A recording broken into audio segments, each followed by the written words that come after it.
Hello po sa inyong lahat mga ka-crypto. Ako po si Pinoy Crypto Trader at sa video na ito ay atin pong pag-uusapan ang aking technical analysis dito po kay Solana ngayon pong July 3 taong 2024. Pero quick update lamang po tayo kaya diretso na po tayo sa pagti-technical analysis sa kanyang daily chart time frame na ito.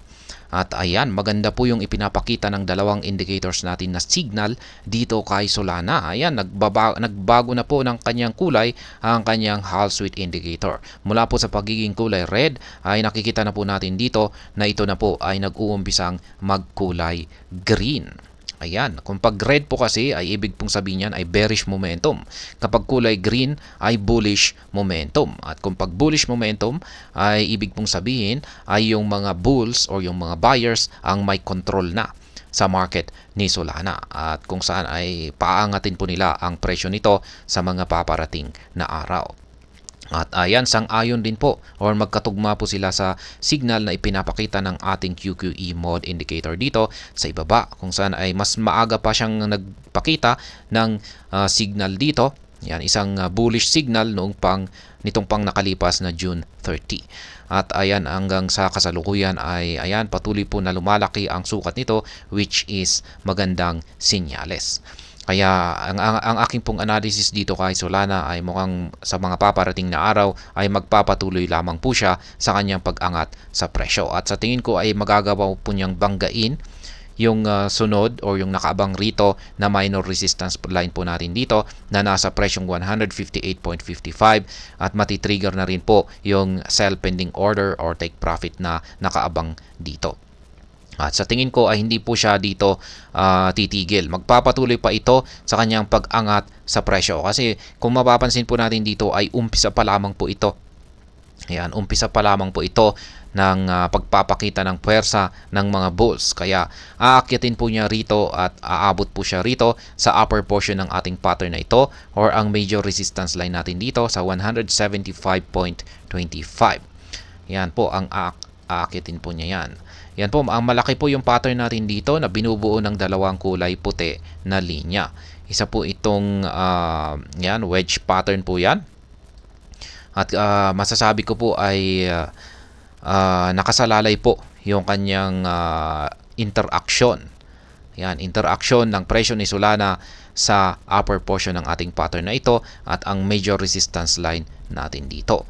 Yan, kung pag umabot po siya rito at bumangga po siya rito, at nagawa po niyang basagin ito at ito ay ang kanyang presyo ay nagawa niyang tagusin at napunta sa ibabaw nito or nakaranas siya ng bullish breakout, ay dito ko po masasabi na siya ay maaring makaranas ng isang price surge or aakyatin po niya ang isang mataas na presyo. Yan, posible po siyang umabot hanggang dito sa ayan 200 to 250. Possible po na umabot po siya ng hanggang 250 na presyo. Kaya yan po ang posibleng mangyari kung sakaling nagawa niyang basagin yung kanyang upper portion ng kanyang pattern na ito kasabay ng major resistance line natin dito na nasa 175.25. Pero sa tingin ko ay hindi po basta-basta na magagawang basagin ni Solana ito.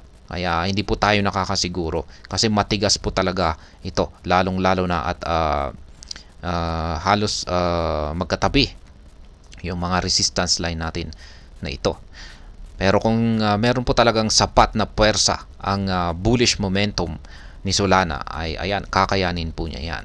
Ngunit kung pag ang nangyari po rito ay binangga po niya ito, binigay po niya lahat ang kanyang makakaya, ayan, tinodo po niya talaga tinodo po talaga ng puwersa ng mga bulls yung kanilang pagbangga rito, pero hindi po talaga kaya ay ayan, babagsak po siya ulit.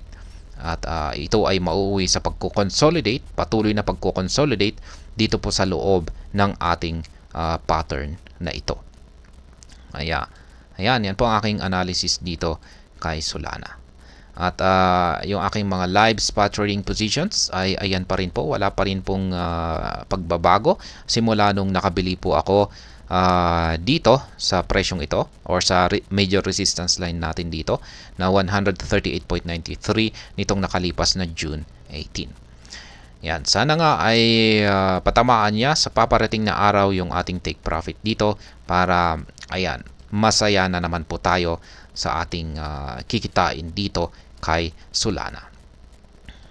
Yung mga ayan, meron akong tatlong sell pending orders dito or take profit at nag-iisa na lamang po na buy pending orders dito sa ibaba. Maaari po ninyong kopyahin or gayahin yan kung nais po ninyong tularan yung aking simpleng paraan sa pagtitrade dito kay Solana. Sa mga bago lamang po rito ay ang ginagamit ko pong trading platform dito ay ang TradingView. Yung dalawang indicators ko po na ginagamit dito ay yan, yung nandito sa chart ay ito po ang tinatawag na Hall-Sweet Indicator at yung nandito naman po sa ibaba ay ang tinatawag naman po na QQE Mod Indicator. Para inyong matutunan kung paano gamitin ito ay check na lamang po ninyo ang description ng video na ito sapagkat nandyan po yung mga link ng mga video na aking ginawa na siyang nagpapaliwanag kung paano gamitin ang dalawang indicators na ito. At hanggang dito na lamang po tayo sa video na ito mga ka-crypto. Sana po ay inyong nagustuhan ang aking paliwanag sa video na ito. Kung inyo po itong nagustuhan ay pakiclick lamang po ang like button nito. Para naman po sa mga bago lamang dito, kayo po ay aking inaanyayahan para mag-subscribe. Pakiclick na rin po ang bell icon nito dahil ito po ang siyang magsisilbing notification nito sa mga bago kong videos na akin pong ina-upload sa aking YouTube channel na ito. Marami pong salamat sa panonood. Ingat po tayo lagi at God bless po sa ating lahat.